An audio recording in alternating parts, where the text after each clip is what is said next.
Now, there are 6 different colors for determination. Each of those 6 colors will go left or right. Now, that really means that there are 12 different diet types. What is determination? Where do we find it? Where does it live in the body graph? I get asked this a lot in the comment section on Instagram when I'm giving this information to people who have never seen substructure. Most people, when they get their body graph in the beginning, they're going to get a free version from a website, an app, whatever, some software. You're going to get the free version, likely, of your body graph, and it is going to show you what is on the surface. It's going to show you your profile, your type, your authority, what kind of gate activations you have, whether or not you have channels, what centers are defined, what's undefined. You're going to get the gate and the line level, but below the line level, it's not going to show you what's hiding underneath in what we call substructure. In order to access substructure, you will likely need an advanced, I'm going to use air quotes a lot, an advanced version of your body graph. So where are you going to find it in this advanced version of your body graph? Okay, the dependent design variable is what we're referring to that houses the active brain or passive brain, depending if it's left or right facing. Left facing is an active brain, right facing is a passive brain. This is where we're going to find substructure that leads us into what your determination is. So you are going to have a design sun and earth. That sun and earth, they will both each be in a gate, but they will have the same line, and below that they will have a matching decimal point. In my body graph in particular, the design sun and earth belong to gates 63 and 64. Now they are 0.6. They are 6 lines of both of those gates, which is what gives me my 6th line profile. I'm a 3-6. My personality is a 3, my body is a 6. That is determined in the line that my sun and earth design gates are attached to. Now, if I go below the line, the next decimal point is going to show me color. So I'm a 0.6 line, 0.1 color. So I am a first color determination in my design sun and earth. That is going to affect how my brain, now again, my brain can be left or right. My brain is left, which means it's active. My active brain requires a first color diet to nourish itself the best way possible, the healthiest way possible. Now what that's called for me is consecutive determination. Color follows the pattern of 1 to 6. 1 to 6 is the line, 1 to 6 is the color, 1 to 6 is the tone. Whenever there's a number, there are things that they all have in common. So when I see myself as a first color determination, 1 is important when you think about the foundation of the hexagram. You think about the foundation as the entry level or the starting place. So when I think about a first color determination, I'm thinking about the entry level or the starting place to how humans nourished themselves. What I have is considered a very primal or cave type diet. Not to be confused with modern versions of similar sounding diet types. Now this is personal. I'm going to talk about my personal journey with consecutive. You know, if I tried to make this video a couple of years ago, it would be me talking about consecutive in terms of the information I had been exposed to and a lot of what I thought about it. But I'm a couple years into my experiment. I'm 4 years into my experiment. I am not 4 years into trying to be consecutive or, you know, deconditioning myself back to the place of being consecutive, because I didn't know what consecutive was for at least the first year in human design. And I really did not have an embodied understanding of what consecutive was until at least my 2nd year in human design. Now I'm 2 years of being aware of what my diet type is. But now that I'm 4 years into my experiment, I know enough about the experiment in general to know that I don't apply things from a mental place because I think I should. I follow strategy and authority, and I wait for my correct life to reveal itself. So through strategy and authority, in theory, I should set up a life that allows me to decondition from how I've been homogenized by food for the last 30-something years. I'm not afraid to say my age, it's just I don't know how relevant it's gonna be for how long this thing's on YouTube. 33 for another month. I got 33 years of, well, and not 33, because, you know, I didn't eat the way that I eat now when I was a year old. I'm quite certain that I was breastfed, which is phenomenal for me as a consecutive diet type. In fact, if I could go back in time and have some say on how that relationship went with my mom, I probably would have requested to breastfeed up until an age that would feel societally possibly inappropriate or unwelcome or judged or unaccepted. We have a hard enough time, apparently, you know, feeling fine about women breastfeeding publicly, let alone breastfeeding older children. But when I think about the fact that we have neural development up until about 7, if we're lucky, but most of us, that neural development was shut down really, really early because we were not eating correctly. We were homogenized in our families with food, and the faster they homogenize with food, the faster you shut down your differentiation, the more you become like one of the family and less like the unique creature you were born as. And so if you're lucky enough to find design as an adult and have the ability to experiment with it and implement it, it's a very slow, personal process. Very slow. And you really like, it's almost like, you ever see those music videos where the whole thing's kind of in reverse? It's a little bit like that for a while. There's a lot of retrograding through your own life to get to a part where you feel new enough that you can start again.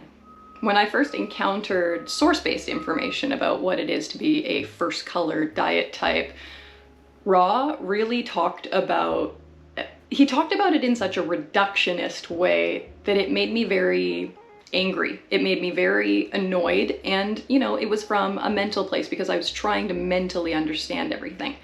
But one of the most popular quotes for consecutive is, if you're craving salt, put salt on your tongue. And what Ra is saying there is, if you're craving salt, eat what you're craving. You don't have to dilute it with all of these other things. So let's say, you know, 5 years ago, if I was craving salt, maybe I would have bought salt and vinegar chips because that's something that I associate with being salty.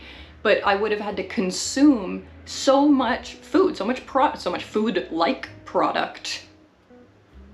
That's like, is the chip really that good for me? Is the oil really that good? Are the additives really that good? Or did I really just want the salt?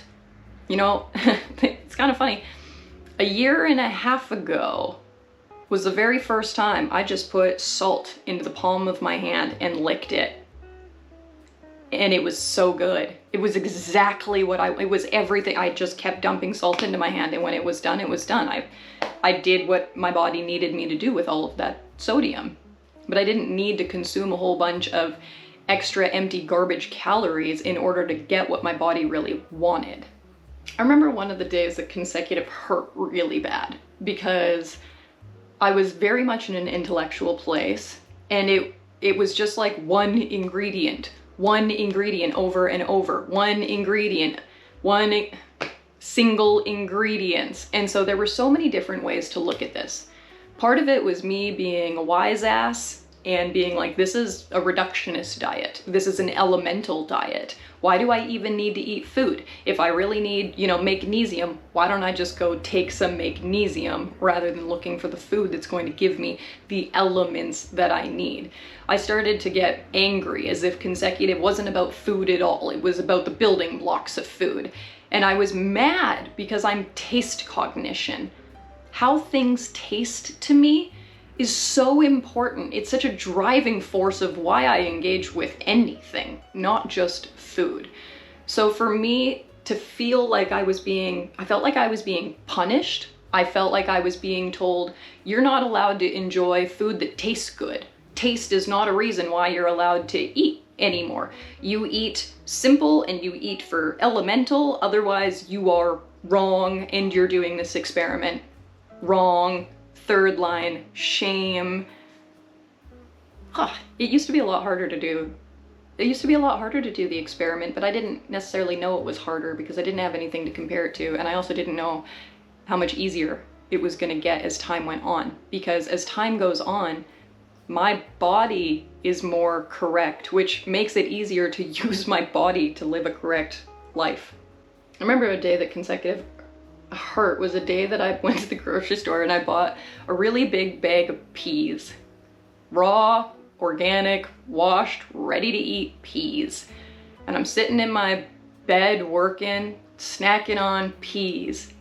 And I just hated it. Like, I like the taste of peas, but they were cold, they were hard to digest, they weren't what I wanted, and I was only doing it because I thought, you have to eat one thing at a time, otherwise you're bad and you're stupid and you shouldn't do human design.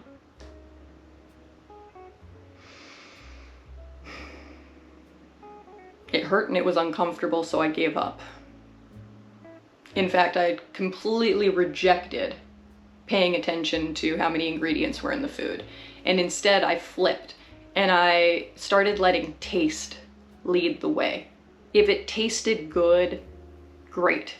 If it tasted bad, I spit it out. So actually one of the first things that was a deconditioning thing for me was not being overly judgmental or critical of myself about being wasteful. That has so much other stuff packed into it. I'm a farm kid. I did not grow up wealthy. Different members of my family had rules about, like, you eat what you're served, you finish everything on your plate.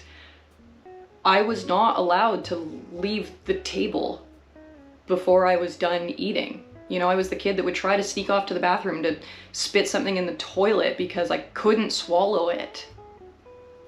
And they figure that out, and then they don't let you go to the bathroom while you're eating anymore.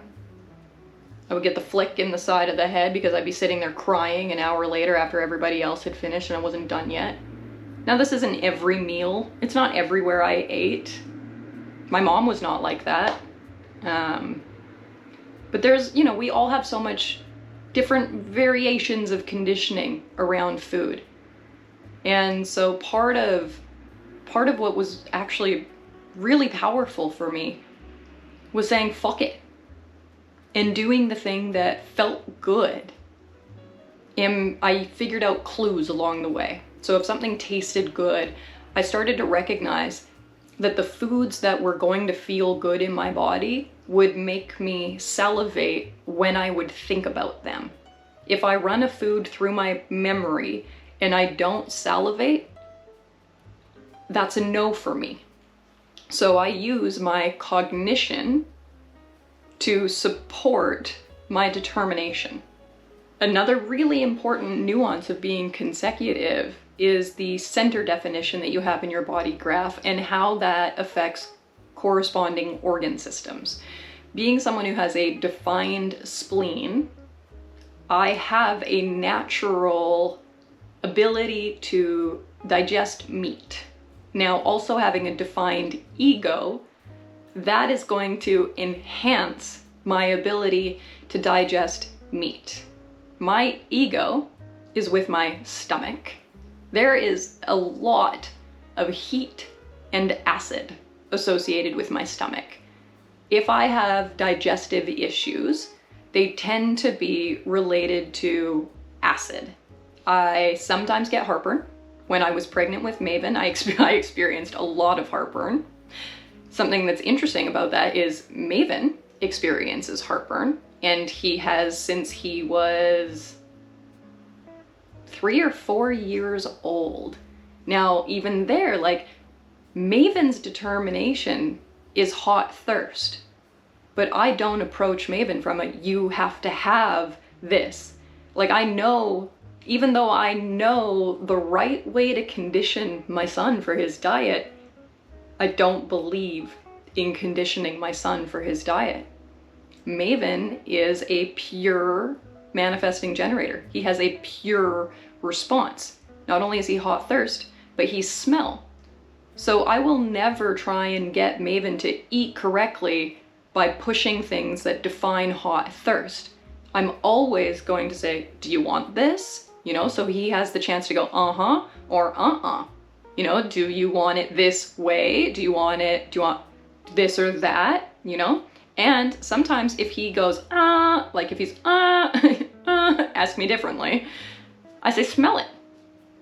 If I say to Maven, eat this, he'll usually be like, what do you mean? You know, Maven's a 3-5. He's very sus, very suspicious, very suspect.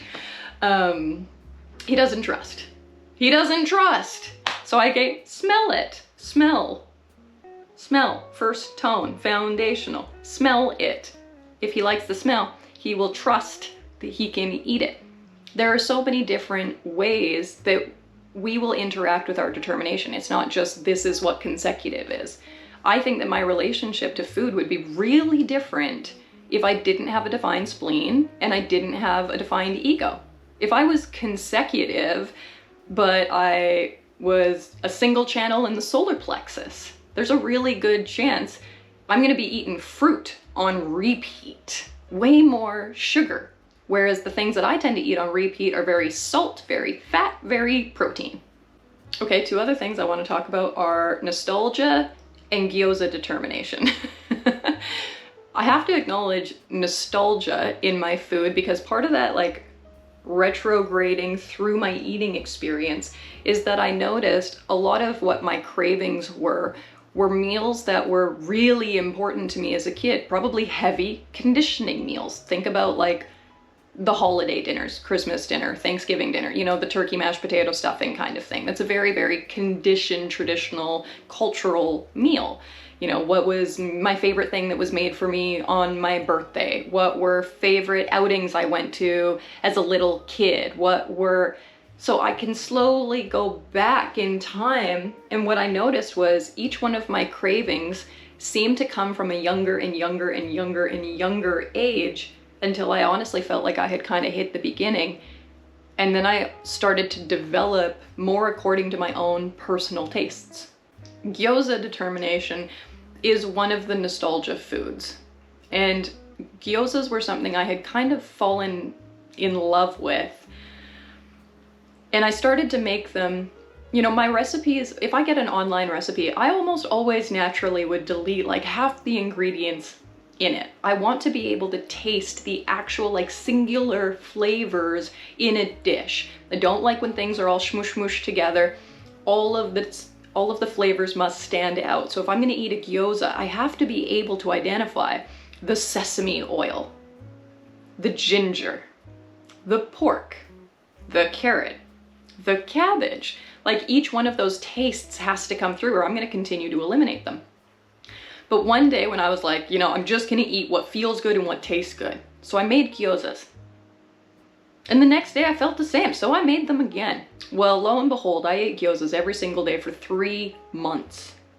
If someone had told me in advance, you can only eat these for the next 3 months, I would have been angry, I would have rebelled, I would have said no. But because it wasn't a should or you have to, I was simply allowed to eat gyozas every day if I wanted to. You can eat these every day if you want to. It was permission, not an order. And suddenly, I wanted to. And I did. I ate gyozas every day for 3 months. Now that's part of being consecutive.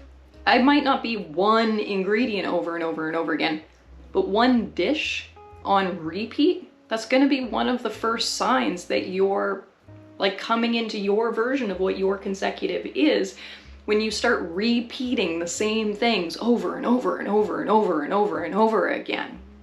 Now, I haven't had gyozas in a long time, and if I think about making them now, I think that they're too complex for me now. I think that my consecutive really has gotten to the point where I can't handle, like, I really, And it's so interesting because, you know, my mom, she sends me a picture of this olive tapenade that she wants to make. Now, it's in a food processor. As soon as you chop that up really small to the point where when I take a bite of it, I've got like 10 different ingredients in tiny little pieces in my mouth, that's too much for me. And it's too much for me in the sense where I'm not gonna say like, I can't eat that, you know, like it's not gonna kill me. It's gonna give me a stomach ache. And ultimately what's gonna happen is it's too rich. It's too stimulating. It's too overwhelming. There's too much going on.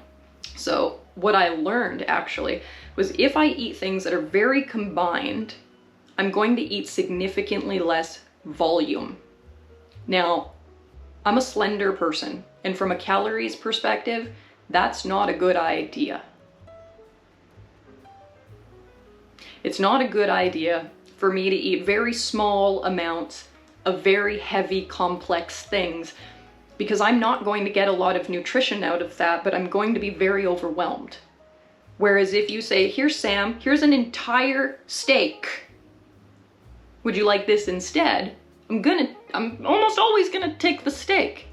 I can tell you there is significantly more nutrition in this big piece of steak for me than there is in these couple little spoonfuls of dip.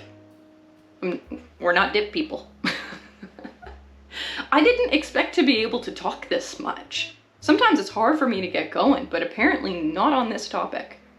Because I'm talking about my own experience. And I am quite consecutive 4 years in. But there's no way I'm gonna pretend to be a single ingredient perfect. My version of doing this perfectly will be very different from somebody else's version of doing this perfectly. My spleen doesn't want to spit it out. My taste doesn't want to spit it out. I'm able to take in quite a few calories. I don't get digestive upset. Like, those are the clues that I'm looking for that things are going according to the way that they should be. I also am very, very curious to know how much more this is still going to be refined throughout my life. You know, when I think about what it is to be a sommelier, I think that that's such a consecutive gift. The ability to take like one thing, but have so many different variations that you're sensitive to. You know, if you told me you only get to eat apples, well, that might sound kind of boring. But if you tell me, I'm gonna give you a gala to start, then we're gonna move into a Macintosh, we're gonna round off with a Granny Smith, and for dessert we're doing Honeycrisp. I can taste all 4 varieties of that apple. Not at once. As I said them, I could taste each variety. The Granny Smith is very sour. I don't really like Granny Smiths. I like the Honeycrisp. That's why we ended on that one. But that's my gift. You know, I can get the most subtle, discerning flavors out of something. I don't need a lot of ingredients. Even just strains or variations can be so nuanced to me. All right, that felt great.